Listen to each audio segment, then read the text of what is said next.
el sentido del humor también se pierde en el camino hacia la madurez.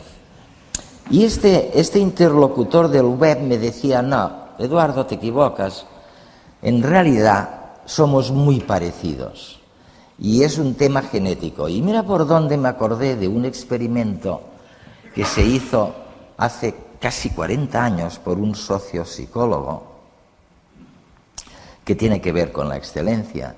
Y cogió una habitación y puso allí a una serie de niños, les dio una galleta, niños de 2 años, les dio una galleta y dijo, y ahora me tengo que ir, y dejó las galletas allí.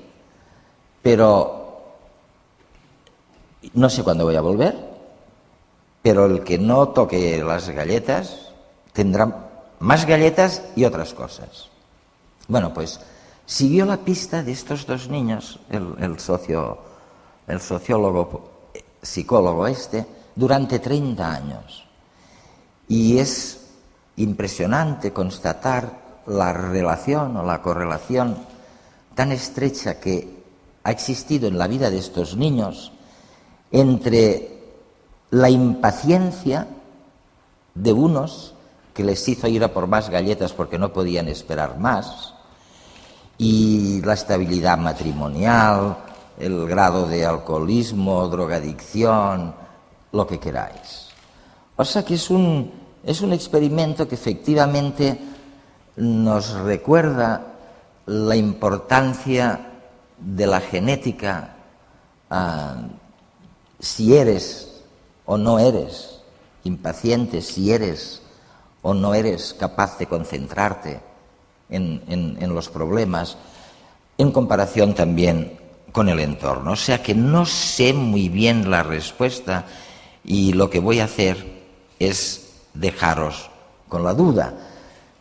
Pero lo que sí parece cierto es que tanto los niños como nosotros, como las bacterias, en realidad nos pasamos la vida buscando el reconocimiento del resto del mundo, el amor del resto del mundo.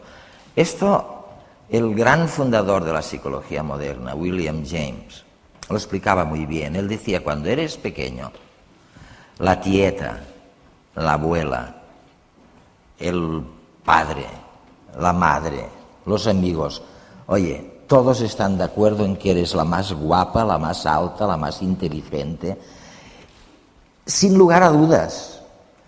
El problema es que cuando sales de ese reducto hacia el exterior, allí no está tan claro. Y como decía William James, en realidad todos, incluida la bacteria, nos tenemos que mover dentro de una ecuación en la que en el numerador de esta ecuación están los logros. Tienes que demostrar algo, tienes que poder hacer visible tu grado de excelencia. Tiene que haber unos logros y en el denominador tiene que haber, si no, no habría logros en el numerador, unas ciertas ambiciones. Y es muy importante, claro está, que haya una cierta proporción entre unos y otros. Si hay muy pocos logros y el denominador está lleno de pretensiones y de ambiciones, allí no va a haber bienestar ni felicidad. Y una de las tentaciones que tiene parte de la juventud moderna justamente es la de decir, oye, vamos a reducir el denominador. Renuncio a una serie de cosas de manera que esto esté proporcionado con los pocos logros que yo sé que voy a obtener. En el fondo se trata, como cuando pequeñito, de arrancar el reconocimiento, el amor del resto del mundo.